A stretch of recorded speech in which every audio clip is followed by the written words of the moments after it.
exciting road to the top of the Ruby division throughout the Spark split. I've said it since week 1, the Ruby division is the best division, and now we've got the best champion, Ken Yukihiro. Ken earned his victory by battling his way through some of the best in the biz, and often doing it with some unique decks. Week 1, Ken brought a cool brew, Bant Proliferate, featuring Division Champion of Wilds, Huatli's Raptor, and, wait for it, 4 copies of Chamber Sentry. He's the only player in the MPL on this deck, and it is a wild one. Check out this innovative deck in action here versus Carlos Ramao, who's trying to get him with a Thought Erasure. Classic Esper control. But wait, Ken is able to flash in Huatli's Raptor, who adds a counter to Vivian and leaves nothing but a lonely Llanowar Elves to its fate. Ken wins this match, starting the split off 1-0 in style. Let's move ahead to week 2, where Ken brings Bant again, but this time it's a different flavor with God Eternal Oketra. Let's peek in on his match versus Lucas Esper Bear 2, where he had a brutal mulligan to 5. All hope might seem lost when Bear 2 casts a Deputy of Detention here, stealing both of Ken's Llanowar Elves, but see those baffling ends in hand. Yes, they turn out to be very important indeed, and Ken's able to nab them back the next turn. He doesn't manage to win this match.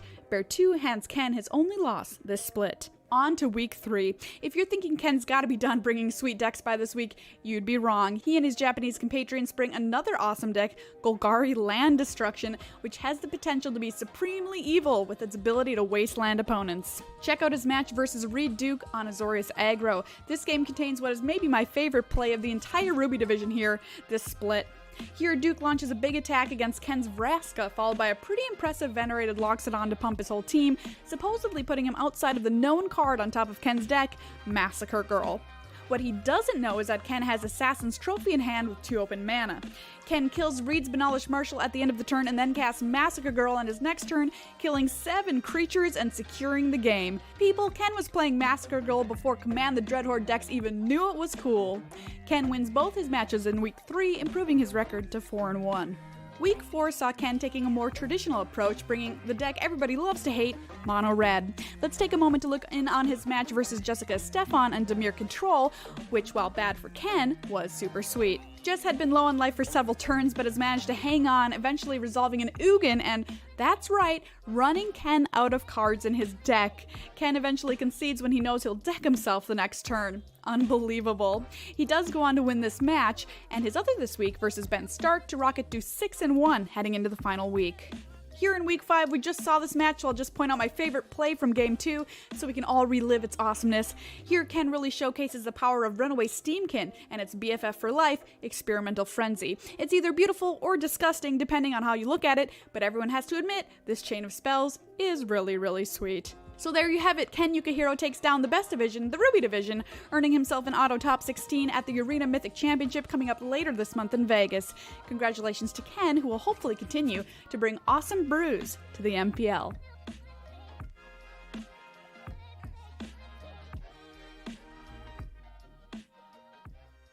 Another match, and in fact only lost 2 more games in the rest of the Spark split, making him the division's clear champion.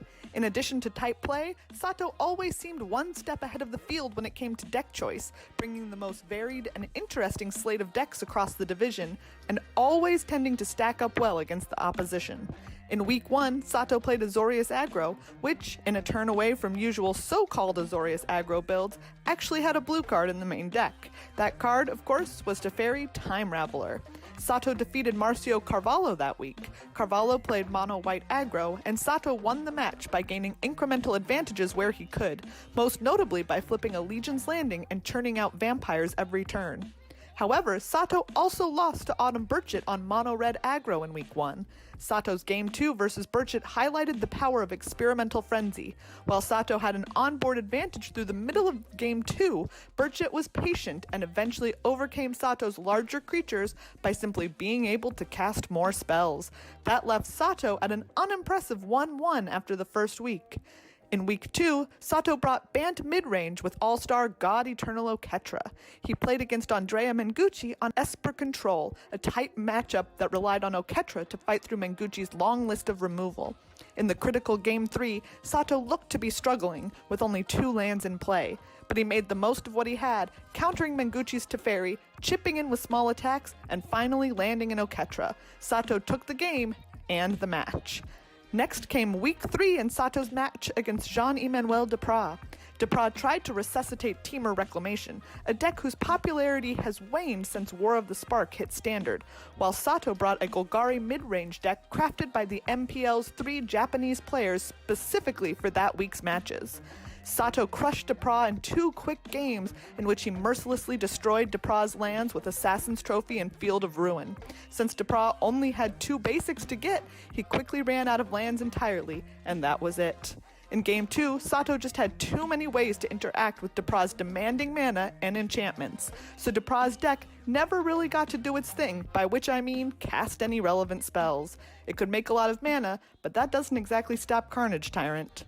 Last week, we saw Sato, piloting Gruul mid-range, defeat Pyotr Glogowski in our Sapphire feature match. Glogowski played Esper mid-range, and back-to-back Domri and Nissa locked up Game 1 for Sato, and neither card draw nor discard could save Glogowski from the onslaught.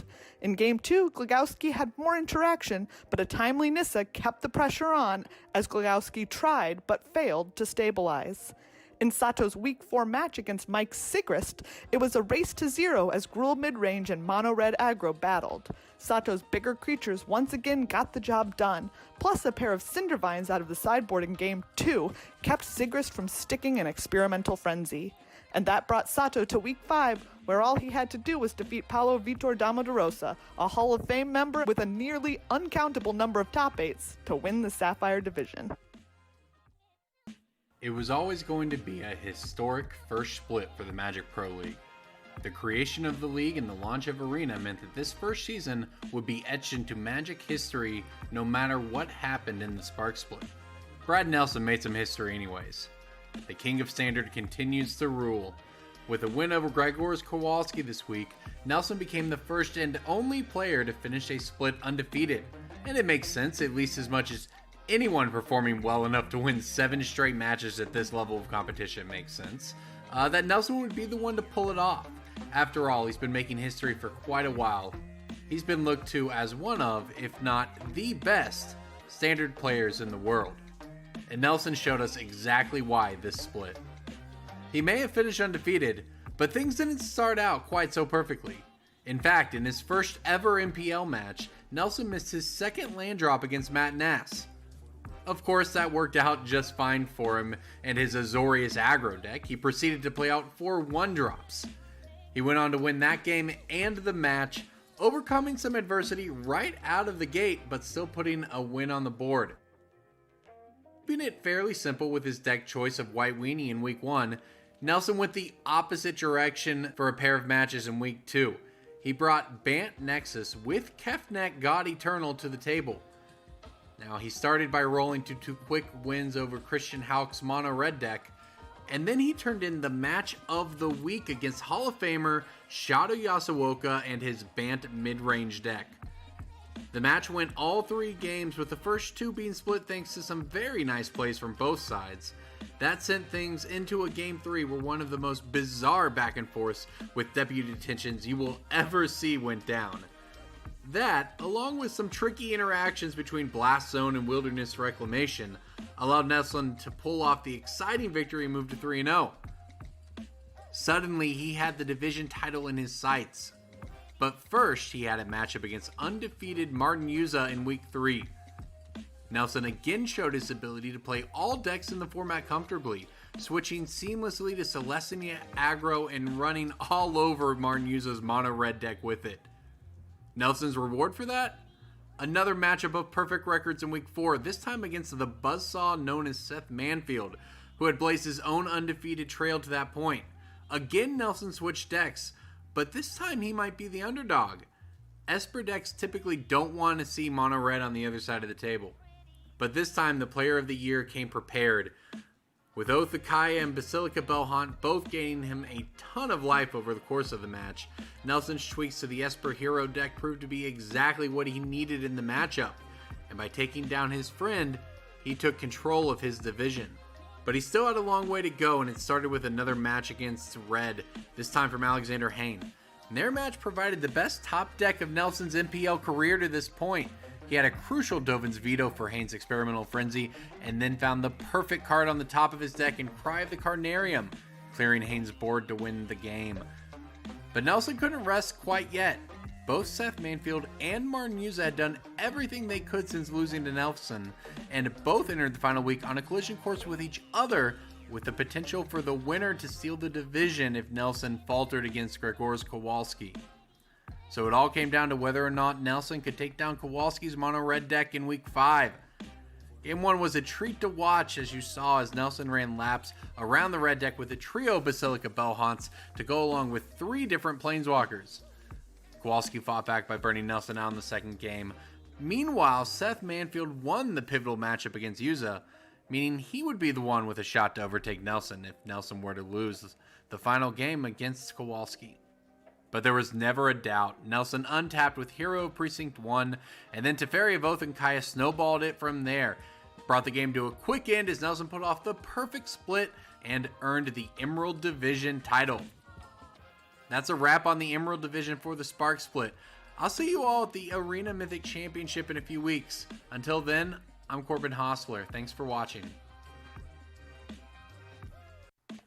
Rich Hagan here with a quick tour of Brian Brown Doing's highlights on his route to becoming Pearl Division champion. Perhaps this was the moment that BBD's path to the title was most precarious. Already 1-0 down to Shahar Shenhar in week 1, Shahar used Oath of Kaya to kill Narset Parter of Veils. -3 on Teferi Time Raveler returned the Oath of Kaya, and when he recast it, Liliana Dreadhorde General was gone as well. But everyone needs a bit of luck, and BBD ripped a replacement Liliana from the top and would go on to square the match at 1-1 before romping away with the decider, thanks to token support from Hero Precinct 1 and more tokens from Liliana Dreadhorde General, who'd really delivered for BBD in his opening match. Following a week 2 loss to Javier Dominguez, BBD faced John Rolfe, and this match has one of my favourite turns in the whole 5 weeks of action. Rolfe is way ahead, adds Sarkhan the Masterless, and sets Teferi well and truly on fire. It's all John Rolfe. And then this. BBD casts Teferi Time Raveler, it's got 4 loyalty, and then he casts the Elder Spell. Sarkhan the Masterless dead, Narset Parter of Veils dead, Teferi Time Raveler dead, BBD's Teferi Time Raveler 10 loyalty. Absolutely disgusting, isn't Magic great? Well, week 3 was the second double duel week in Pearl, and his first match was against Andrew Cuneo running Bant midrange. The pivotal moment of the match came when Cuneo launched a fateful attack. BBD had D-Spark at the ready to kill off Trostani Discordant and create 2 more blockers. From there, the Teferi emblem could go to work and BBD would claim the match 2-0. Having drawn level with Cuneo at 3-1, BBD would round out the week against Player of the Year Luis Salvato, who was really struggling. Another match, another win, BBD was at 4-1. In week 4, next up was Hall of Famer Li Shi-Chan. Here's the best bit of game number 2. And you can see those Llanowar Elves, BBD doesn't play green. That's right, they're sitting there thanks to Thief of Sanity. That same Thief of Sanity attacks and gets to steal Negate from Li. Now, BBD goes after Li's Nissa who shakes the world with D-Spark. Li has Negate. You know who else has Li's Negate? BBD. That's Li's Llanowar Elves and Li's Negate combining to negate Li's Negate. Sick beats, or whatever the kids are saying these days. And so it came down to Eric Froelich in the final week, and it all came down to a deciding game 3. The backbreaker came when Hero of Precinct 1 was followed up by Hostage Taker, eliminating Froelich's large Growth Chamber Guardian. Against an incredibly powerful board state, Froelich could do nothing. BBD won the match, and with it, the title.